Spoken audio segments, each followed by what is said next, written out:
जय श्री कृष्ण, राधे राधे, जय माता दी। आप सभी को नवरात्रों की हार्दिक शुभकामनाएं। ओम दुम दुर्गाई नमः। इस अध्याय में मेधा ऋषि का राजा सुरथ और समाधि को भगवती की महिमा बताते हुए मधु कैटभ वध का प्रसंग सुनाना बताया गया है। भगवान विष्णु के सो जाने पर मधु और कैटभ को मारने के लिए कमल जन्मा ब्रह्मा जी ने जिनका सत्वन किया था, उन महाकाली देवी का मैं सेवन करता हूँ। वे अपने 10 हाथों में खड्ग, चक्र, गदा, बाण, धनुष, परिघ, शूल, भू सुंडी, मस्तक और शंख धारण करती हैं। उनके 3 नेत्र हैं। वे समस्त अंगों में दिव्य आभूषणों से विभूषित हैं। उनके शरीर की कांति नीलमणि के समान है तथा वे 10 मुख और 10 पैरों से युक्त हैं।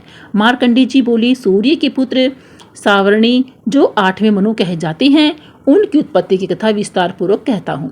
सुनो। सूर्य कुमार महाभाग सावर्णी भगवती महामाया के अनुग्रह से जिस प्रकार मनवंतर के स्वामी हुए, वही प्रसंग सुनाता हूँ। पूर्व काल की बात है। स्वारोचिस मनवंतर में सुरथ नाम के एक राजा थे जो चित्र वंश में उत्पन्न हुए थे। उनका समस्त भूमंडल पर अधिकार था। वे प्रजा को अपने औरस पुत्रों की भांति धर्म पूर्वक पालन करते थे।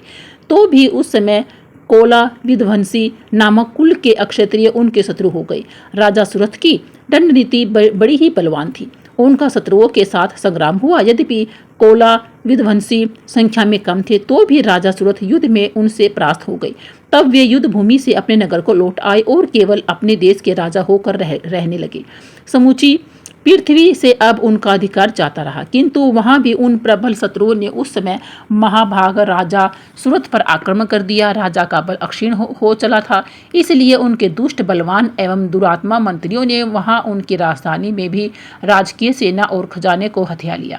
सुरथ का प्रभुत्व नष्ट हो चुका था, इसलिए वे शिकार खेलने के बहाने घोड़े पर सवार हो वहां से अकेले ही एक घने जंगल में चले गए। वहां उन्होंने विप्रवर मेधा मुनि का आश्रम देखा, जहाँ कितने ही हिंसक जीव अपनी स्वाभाविक हिंसावृत्ति छोड़कर परम शांत भाव से रहते थे। मुनि के बहुत से शिष्य उस वन की शोभा बढ़ा रहे थे। जब वहां जाने पर मुनि ने उनका सत्कार किया और वे उन मुनिश्रेष्ठ के आश्रम पर इधर उधर विचरते हुए कुछ काल तक रहे। फिर ममता से आकृष्ट चित होकर वहां इस प्रकार चिंता करने लगे। पूर्वकाल में मेरे पूर्वजों ने जिसका पालन किया था, वही नगर आज मुझसे रहित है। पता नहीं मेरे दुराचारी भृत्यगण उसकी धर्मपूर्वक रक्षा करते हैं या नहीं करते। जो सदा मद की रक्षा करने वाला सूरवीर था, वह मेरा प्रधान हाथी अब शत्रुओं के अधीन होकर न जाने किन भोगों को भुगता होगा। जो लोग मेरी कृपा, धन और भोजन पाने से सदा मेरे पीछे पीछे चलते थे, वे निश्चय ही अब दूसरे राजाओं का अनुसरण करते होंगे। उन अपव्ययी लोगों के द्वारा सदा खर्च होते रहने के कारण अत्यंत कष्ट से जमा किया हुआ मेरा वह खजाना खाली हो जाएगा। ये तथा और भी कई बातें राजा सुरथ निरंतर सोचते रहते थे। एक दिन उन्होंने वहां विप्रवर मेधा के आश्रम के निकट विषय व्यक्ति को देखा और उससे पूछा, भाई तुम कौन हो? यहाँ तुम्हारे आने का क्या कारण है? तुम क्यों शोकग्रस्त और अनमनी से दिखाई देते हो? राजा सुरथ का यह प्रेम पूर्वक कहा हुआ वचन सुनकर वेश्य व्यक्ति ने मृत भाव से उन्हें प्रणाम करके कहा। वेश्य व्यक्ति बोला, राजन, मैं धनियों के कुल में उत्पन्न हुआ एक वेश्य हूँ। मेरा नाम समाधि है। मेरे दुष्ट स्त्री पुत्रों ने धन के लोभ से मुझे घर से बाहर निकाल दिया है। मैं इस समय धन, स्त्री और पुत्रों से वंचित हूँ। मेरे विश्वसनीय बंधुओं ने मेरा ही धन लेकर मुझे दूर कर दिया, इसलिए दुखी होकर मैं वन में चला आया हूँ। यह रहकर मैं इस बात को नहीं जानता कि मेरे पुत्रों की, स्त्री की और सब जनों की कुशल है या नहीं। इस समय घर में वे कुशल से रहते हैं अथवा कोई उन्हें कष्ट है। वे मेरे पुत्र कैसे हैं? क्या वे सदाचारी हैं अथवा दुराचारी हो गए हैं? राजा ने पूछा, जिन लोभी स्त्री, पुत्र आदि ने धन के कारण तुम्हें घर से निकाल दिया, उनके प्रति तुम्हारे चित्त में इतना स्नेह का बंधन क्यों है?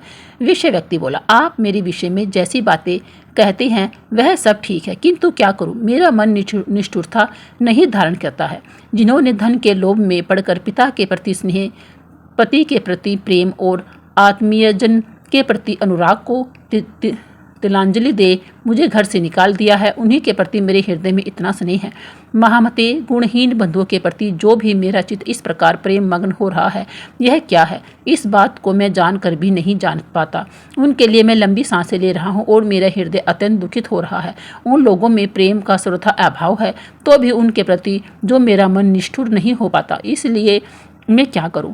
मार्कंडेय जी कहते हैं, ब्रह्म तदंतर राजाओं में श्रेष्ठ सुरथ और वह समाधि नामक वेश्य दोनों साथ साथ मेधा मुनि की सेवा में उपस्थित हुए और उनके साथ यथा योग न्यायानुकूल विनयपूर्ण बर्ताव करके बैठे। तत्पश्चात वेश्य और राजा ने कुछ वार्तालाप आरंभ किए। राजा ने कहा, भगवान, मैं आपसे एक बात पूछना चाहता हूँ, उसे बताइए। मेरा चित्त अपने अधीन न होने के कारण वह बात मेरे मन को बहुत दुखी देती है। जो राज्य मेरे हाथ से चला गया है उसमें और उसके संपूर्ण अंगों में मेरी ममता बनी हुई है। मुनिश्रेष्ठ, यह जानते हुए भी वह अब मेरा नहीं है। अज्ञानी की भांति मुझे उसके लिए दुख होता है। यह क्या है? इधर यह वेश्या भी घर से अपमानित होकर आया है। इसके पुत्र, स्त्री और भाइयों ने इसे छोड़ दिया है। सब जनों ने भी इसका परित्याग कर दिया है, तो भी यह उनके प्रति अत्यंत हार्दिक स्नेह रखता है। इस प्रकार यह तथा मैं दोनों ही बहुत दुखी हैं। जिसमें प्रत्यक्ष दोष देखा गया है उस विषय के लिए भी हमारे मन में ममता जनित आकर्षण पैदा हो रहा है। महाभाग, हम दोनों समझदार हैं, तो भी हमें जो मोह पैदा हुआ है यह क्या है? विवेक शून्य पुरुष की भांति मुझ में और इसमें भी यह मूर्ता प्रत्यक्ष दिखाई देती है। ऋषि जी बोले, महाभाग, विषय मार्ग का ज्ञान सब जीवों को है। इसी प्रकार विषय भी सबके लिए अलग अलग है। कुछ प्राणी दिन में नहीं देखते और दूसरे रात में नहीं देखते, तथा कुछ जीव ऐसे हैं जो दिन और रात्रि में भी बराबर ही देखते हैं। यह ठीक है कि मनुष्य समझदार होते हैं, किंतु केवल वे ही ऐसे नहीं होते। पशु, पक्षी और मृग आदि सभी प्राणी समझदार होते हैं। मनुष्यों की समझ भी वैसी ही होती है जैसी उन मृग और पक्षियों की होती है, तथा जैसी मनुष्य की होती है वैसी ही उन मृग, पक्षी आदि की होती है। यह तथा अन्य बातें भी प्राय दोनों में समान ही है। समझ होने पर भी इन पक्षियों को तो देखो, ये स्वयं भूख से पीड़ित होते हुए भी मोहवश बच्चों की चोंच में कितने चाव से अन्न के दाने डाल रहे हैं। नर अक्षेष्ठ, क्या तुम नहीं देखते कि ये मनुष्य समझदार होते हुए भी लोभवश अपने किए हुए उपकार का बदला पाने के लिए पुत्रों की अभिलाषा करते हैं? यद्यपि उन सब में समझ की कमी नहीं है, तथापि वे संसार की स्थिति, जन्म मरण की परंपरा बनाए रखने वाले भगवती महामाया के प्रभाव द्वारा ममता में भंवर से युक्त मोह के गहरे गर्त में गिराए गए हैं। इसलिए इसमें आश्चर्य नहीं करना चाहिए। जगदीश्वर भगवान विष्णु की योग निद्रा रूपा जो भगवती महामाया है, उन्हीं से यह जगत मोहित हो रहा है। वे भगवती महामाया देवी ज्ञानियों के भी चित्त को बलपूर्वक खींचकर मोह में डाल देती है। वे ही इस संपूर्ण चराचर जगत की सृष्टि करती है, तथा वे ही प्रसन्न होने पर मनुष्यों को मुक्ति के लिए वरदान भी देती हैं। वे ही परा विद्या, संसार बंधनों की और मोक्ष की हेतु भूता सनातनी देवी तथा संपूर्ण ईश्वरों की भी आदिश्वरी है। राजा ने पूछा, भगवान, जिन्हें आप महामाया कहते हैं वे देवी कौन है? उनका आविर्भाव कैसे हुआ तथा उनका चरित्र कौन कौन है? ब्रह्मवेताओं में श्रेष्ठ महर्षि उन देवी का जैसा प्रभाव हो, जैसा स्वरूप हो और जिस प्रकार प्रादुर्भाव हुआ हो, वह सब मैं आपके मुख से सुनना चाहता हूँ। ऋषि जी बोली, राजन, वास्तव में तो देवी नित्य स्वरूपा ही है। संपूर्ण जगत उन्हीं का रूप है तथा उन्होंने समस्त विश्वों को व्याप्त कर रखा है। तथापि उनका प्राकट्य अनेक प्रकार से होता है, वह मुझसे सुनो। यद्यपि वे नित्य और अजन्मा है, तथापि जब देवताओं का कार्य सिद्ध करने के लिए प्रकट होती है, उस समय लोक में उत्पन्न हुई कहलाती है। कल्प के अंत में जब संपूर्ण जगत एक कारणवश में निमग्न हो रहा था और सबके प्रभु भगवान विष्णु शेषनाग की सैया बिछाकर योग निद्रा का आश्रय ले सो रहे थे, उस समय उनके कानों के महल से दो भयंकर असुर उत्पन्न हुए जो मधु और कैटब के नाम से विख्यात हुए। वे दोनों ब्रह्मा जी का वध करने को तैयार हो गए। भगवान विष्णु के नाभि कमल में विराजमान प्रजापति ब्रह्मा जी ने जब उन दोनों भयानक असुरों को अपने पास आया और भगवान को सोया हुआ देखा, तब एकाग्रचित होकर उन्होंने भगवान विष्णु को जगाने के लिए उनके नेत्रों में निवास करने वाली योग निद्रा का सत्वन आरंभ किया, जो इस विश्व की आदिश्वरी, जगत को धारण करने वाले, संसार का पालन और संहार करने वाले तथा तेज स्वरूप भगवान विष्णु की अनुपम शक्ति है। उन्हीं भगवती निद्रा देवी की भगवान ब्रह्मा स्तुति करने लगे। ब्रह्मा जी ने कहा, देवी, तुम ही स्वाहा, तुम ही सौधा और तुम ही वसकटार हो। सवर भी तुम्हारे ही स्वरूप है। तुम ही जीवन दायिनी सुधा हो। तुम ही नित्य अक्षर वर्णों में आकार, उकार, मकार, इन तीन मात्राओं के रूप में तुम ही स्थित हो, तथा इन तीन मात्राओं के अतिरिक्त जो बिंदु रूपा नित्य अर्ध मात्रा है, जिसका विशेष रूप से उच्चारण नहीं किया जा सकता, वह भी तुम ही हो। देवी, तुम ही संध्या, सावित्री और परम जननी हो। देवी, तुम ही इस विश्व ब्रह्मांड को धारण करती हो। तुमसे ही इस जगत की सृष्टि होती है, तुम ही से इसका पालन होता है और सदा तुम ही कल्प के अंतर में सबको अपना ग्रास बना लेती हो। हे देवी, इस जगत की उत्पत्ति के समय तुम सृष्टि रूपा हो, पालन काल में स्थिति रूपा हो तथा कल्पान में के समय संहार रूप धारण करने वाली हो। तुम ही महाविद्या, महामाया, महामेधा, महास्मृति, महामोह रूपा, महादेवी, महासुरी हो। तुम ही तीनों गुणों को उत्पन्न करने वाली सबकी प्रकृति हो। भयंकर कालरात्रि, महारात्रि और मोहरात्रि भी तुम ही हो। तुम ही श्री, तुम ही ईश्वरी, तुम ही बोध स्वरूपा बुद्धि हो। लज्जा, पुष्टि, तुष्टि, शांति, अक्षमा भी तुम ही हो। तुम खड्ग धारिणी, शूल धारिणी, घोर रूपा तथा गदा, चक्र, शंख और धनुष धारण करने वाली हो। बाण, भूसुखुंडी और परिघ्य ये भी तुम्हारे अस्त्र हैं। तुम सौम्य और सौम्यतर हो। इतना ही नहीं, जितने भी सौम्य एवं सुंदर पदार्थ हैं उन सब की अपेक्षा तुम अत्यधिक सुंदरी हो। पर और अपर सबसे परे रहने वाली परमेश्वरी तुम ही हो। सर्वरूपे देवी, कहीं भी सत असत रूप जो कुछ वस्तुएं हैं उन सब की जो शक्ति है वह तुम ही हो। ऐसी अवस्था में तुम्हारी स्तुति क्या हो सकती है? जो इस जगत की सृष्टि, पालन और संहार करते हैं उन भगवान को भी जब तुमने निद्रा के अधीन कर दिया है तब तुम्हारी स्तुति करने में यहाँ कौन समर्थ हो सकता है?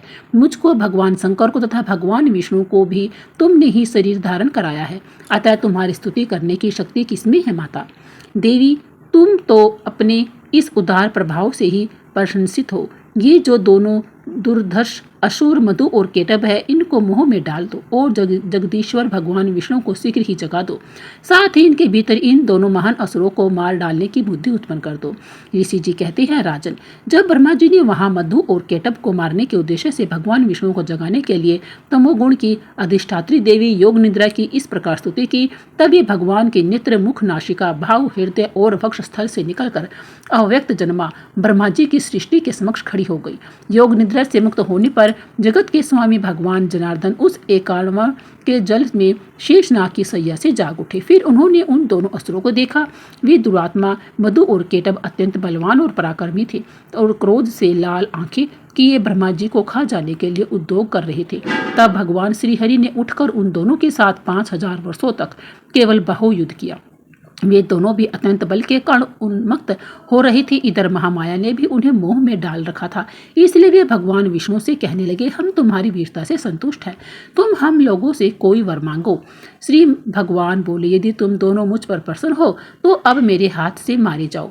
बस इतना सा ही मैंने वर मांगा है, यहाँ दूसरे किसी वर से क्या लेना है। ऋषि जी कहते हैं, इस प्रकार धोखे में आ जाने पर जब उन्होंने संपूर्ण जगत में जल ही जल देखा तब कमल नयन भगवान से कहा, जहाँ पृथ्वी जल में डूबी हुई न हो, जहाँ सूखा स्थान हो वहीं हमारा वध करो।